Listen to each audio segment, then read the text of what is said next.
لك يصف الصفوف. أم إبراهيم يا حي طريق يا أغلى الغوام، اقبلي على المنصة وخلق الله وقوم.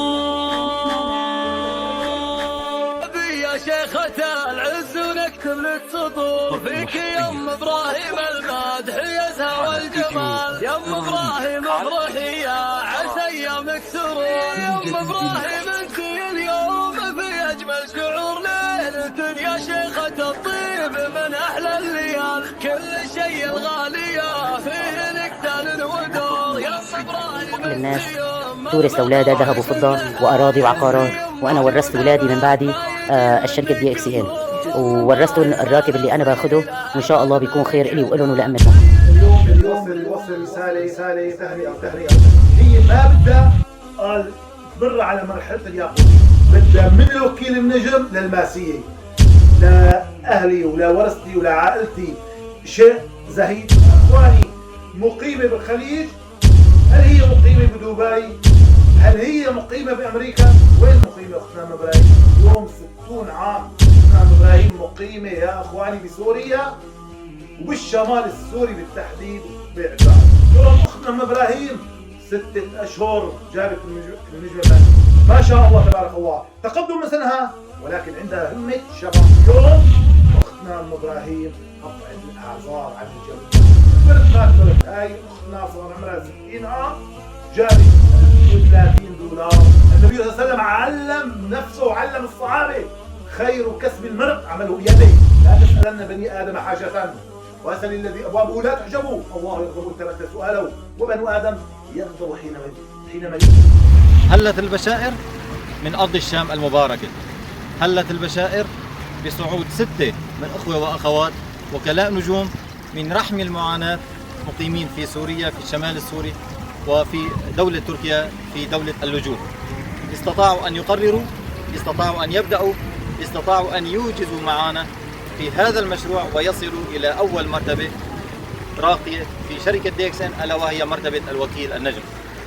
وبارتقاء هؤلاء ال6 خطوط ترتقي الأخت والخالة صاحبة العمر 59 عام لكن بهمة الشباب، صاحبة الطموح، صاحبة الرؤية الواضحة إلى المستقبل، صاحبة القرار القوي، صاحبة العزيمة والإرادة للتغيير.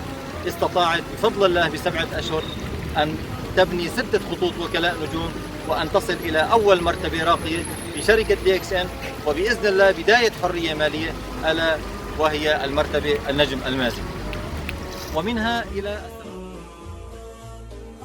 كرمال الناجح كرماله هيجينا الاستقبال. كرمال الناجح كرماله هيجينا الاستقبال. من قلبه يشكر ربه حقق له يلي في باله. من قلبه يشكر ربه حقق له يلي في باله. كرمال الناجح كرماله هيجينا الاستقبال. قلبه يشكر ربه دخلنا بالعرض أخذنا هدول هدايا. هاي نحن بالمركز وهاي الطرف وظبطنا الخراطيم عشان العرض ينزلنا بالعرض. بارك الله فيكم. بشرى من الداخل السوري اليوم أبارك وأهنئ الأخت منى أم إبراهيم لوصولها إلى مرتبة النجم الماسي وهي ثالث مرتبة معنا في شركة DXN العالمية. وأيضا أبارك وأهنئ الأخت وردة على نماء فريقها، وأيضا أبارك وأهنئ الأخت أم يوسف على نماء فريقها، وأيضا أبارك وأهنئ الدكتور أحمد أبو عارف على نماء فريقه وصعود أول خط عنده إلى النجم الماسي، وبهذه يكون ارتقى من النجم الماسي إلى وصعد إلى مرتبة النجم الماسي التنفيذي، فأبارك له ولفريقه. وكل كتاب درست له وكل ليلة سهرت تشهد له. كل كتاب درست له وكل ليلة سهرت تشهد له. غير الفرحة ما بيلبقلوش السعادة بتحلاله. غير الفرحة ما بيلبقلوش السعادة بتحلاله. هالناجح يا نياله، هالناجح يا نياله.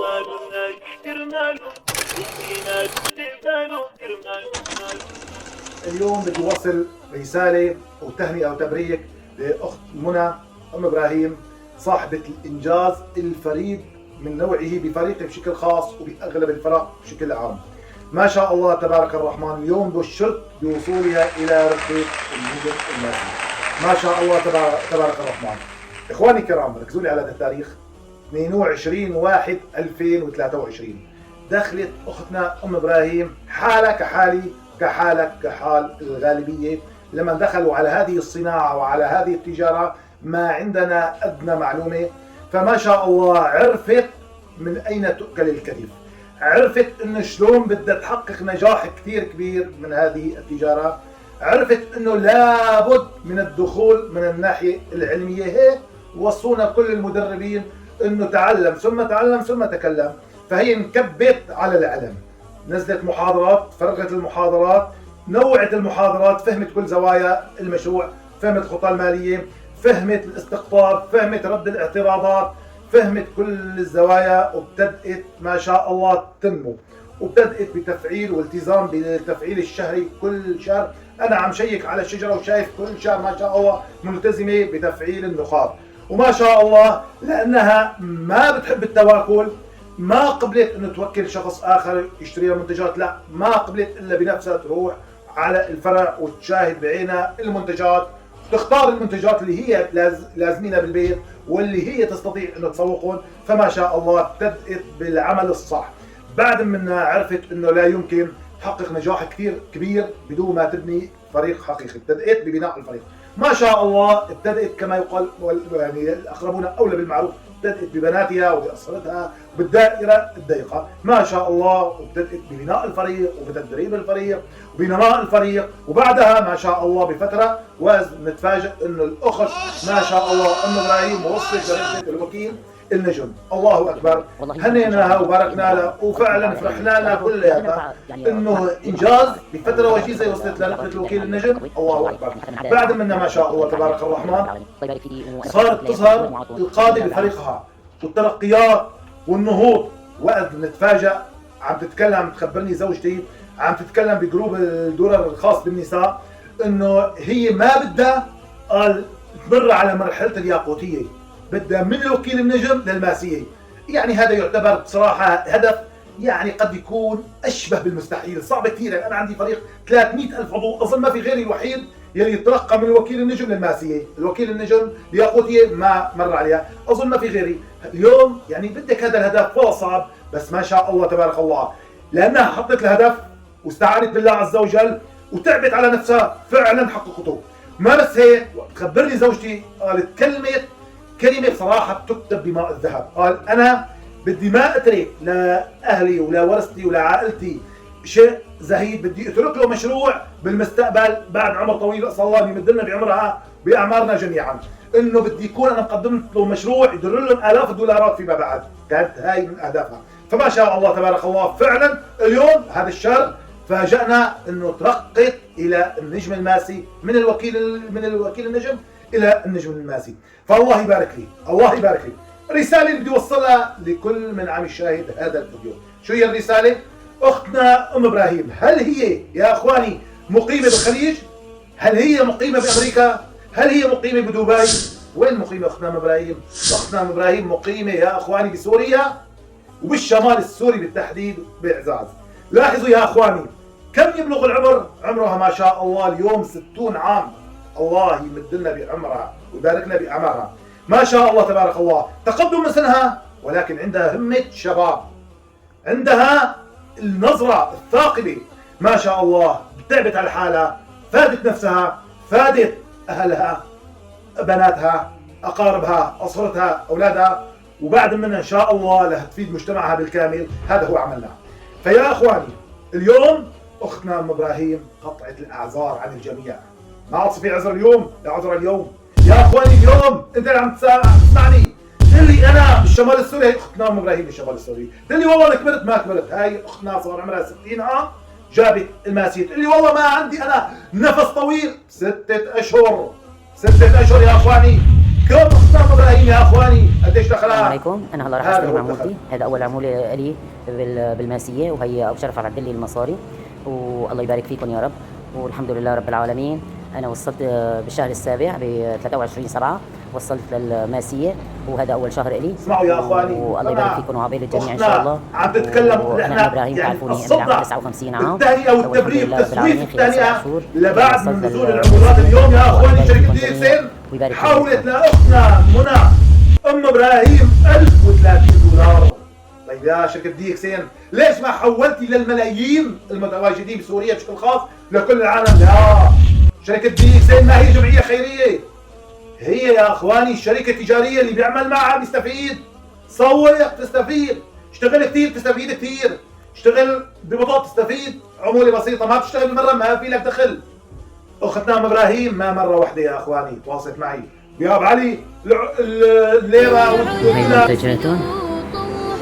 دخلنا بالعرض، اخذنا هدول هدايا. هاي نحن بالمركز، هاي ابو شرف عم ظبط لنا الفواتير مشان العرض اللي نزلنا بالعرض. مع الاسف الكثير بارك الله فيكم. ومن الاخوه والاخوات ما بينظروا غير الشيء المظلم. طيب كل هذه الايجابيات ما شفتوها؟ منتجات واصله عنكم، منتجات طبيعيه، منتجات عاليه الجوده، منتجات حاصله على عشرات الشهادات العالميه، منتجات حاصله على شهاده الحلال، شركه حاصله على عشرات الفتاوى الشرعيه، مئات الايجابيات كلها ما شفتوها؟ ما شفتوا غير انه فرق العمله التركيه والدولار والاسعار، بس هاي ركزتوا عليها وخلص انهارت الشركه وانهار الشغل. لا يا اخواني، شركه دي اكس ماشيه وانا ماشي واختنا ام ابراهيم ماشيه وكل الطموحين وكل اصحابين النظره الثاقبه ماشيين وعارفين كلياتنا هذا حال يعني صار عنا طبيعي. كل ما اختلف في الصرف بدها تتعدل كل الاسعار بدون استثناء. ليش نعول عليه؟ يا اخواني اختنا ام ابراهيم ركزت على الهدف، جابته، قالت انا ما بدي مر على مرحله الياقوتيه، جابته. اليوم اختنا ام ابراهيم وضعت قدمها على اول درجه من سلم الثراء المالي. اليوم اختنا ام ابراهيم دخلها وتجاوز $1000. الله يهنيها ويبارك لها، قولوا ما شاء الله تبارك الرحمن. وهذا $1000 هذا الدخل بيعيش احلى، يعني اي عائله بالشمال السوري بيعيشون عيشه كريمه. ومع الايامات الدخل متنامي. انا كنت عم بذكر واظن انه انا كنت بحقق نجاح كثير كبير ب5 اشهر ونص جبت الماسيه. اليوم اختنا ام ابراهيم 6 اشهر جابت النجمه الماسيه. وين الاعذار؟ ما في اعذار. ما تحسن تقول لي بكره انا بالشمال السوري هي اختنا ام ابراهيم، ما عاد تقول لي والله انا كبرت بالعمر هي اختنا ام ابراهيم، ما عاد تقول لي والله انا ما بعرف السوشيال ميديا وهاي البرامج وعلى زمان، لا هي اختنا ام ابراهيم.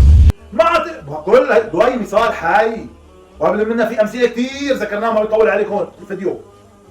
فلذلك نصيحه اخويه يا اخواني الكرام، خلينا نغير هذا التفكير، خلينا نشتغل بعقليه عبد الرحمن بن عوف لما صابه ما اصابني واصاب كثير من الناس من الهجره وترك البلاد وترك كل شيء ممتلكات، خرجنا بطولنا.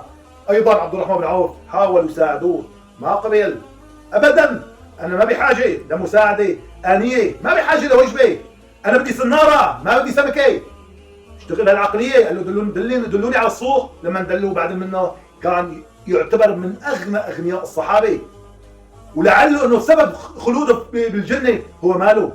قد يكون انه من اصغر الاسباب هو المال خلاه يكون من المخلدين في الجنه ومن المبشرين.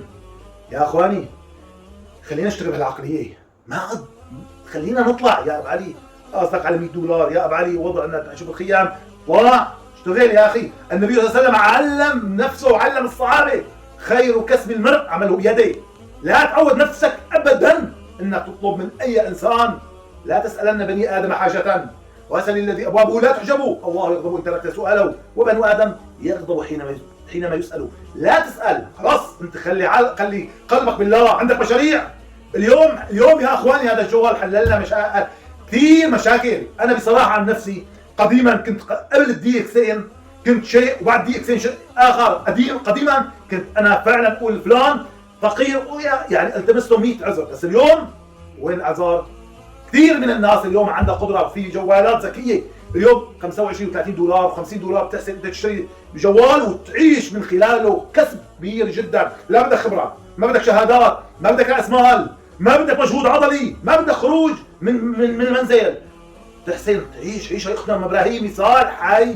وقبل منه في عنا كثير من الأخوة ومن الأخوات بالشمال السوري حققوا نجاحات. والله يبارك لك يا أختي إبراهيم، والله يبارك أختنا أم عبد الرحمن ولأختنا أيضا أم يوسف. اليوم فرحنا أيضا بوصولها إلى رتبة النجم الياقوتي. أيضا الله يبارك لك يا أختي أم يوسف، نماء فريقك، وجود قادة حقيقية، والله يبارك لك هي الرتبة، وبإذن الله عز وجل بإذن الله رح نفرح فيكم جميعا بالسفارة الملكية. والله يبارك للدكتور أبو عارف، نماء فريقي، وجود قادة حقيقيين، ما شاء الله عليك يا دكتور أبو عارف. والله يبارك لك أيضا بهالرتبة الجديدة النجم الماسي التنفيذي. والله يبارك لأخونا الأستاذ حسن أبو يحيى وخالد أبو الجود، وأكيد ما لا ننسى أخونا صاحب الفريق الإمارات، صاحب العمل ما شاء الله المتواصل، الأستاذ أبو جعفر حمامي، ما شاء الله عليه وما شاء الله على فريقه. أيضا بدي أبارك نفسي، نماء فريقي ووجود قادة حقيقي، وبارك لزوجتي أيضا لأنه كلها كما شاء الله يعني نتبع لبعضنا البعض، كلها فريق واحد. ما لا ننسى إنه نهني ونبارك لجميع القادة اللي برزوا بفريق اختنا ام ابراهيم، اللي هن بناتها واسرتها واقاربها ما شاء الله، الانسه امل والانسه عائشه ما شاء الله، والاستاذ عبد الرحمن والانسه راما ما شاء الله، والاخت ياسمين والاخ كوثر واخوي كفر. اعذروني اذا ما ذكرت الاخوه كلهم. فلذلك يا اخواني باذن الله عز وجل يلي له يستمر له يصل. اليوم عم نبارك لاختنا ام ابراهيم بوصولها الى النجم الماسي، لا يجي يوم ايضا ونبارك لها بالسفاره الملكيه، ولا نبارك لكل الكوكبه بالسفاره الملكيه. وكل الحبايب اجوا عنده تايتهنى بليله سعده، كل الحبايب اجوا عنده تايتهنى بليله سعده، ويطلب منا يلي بده كل شي بيرخص كرماله.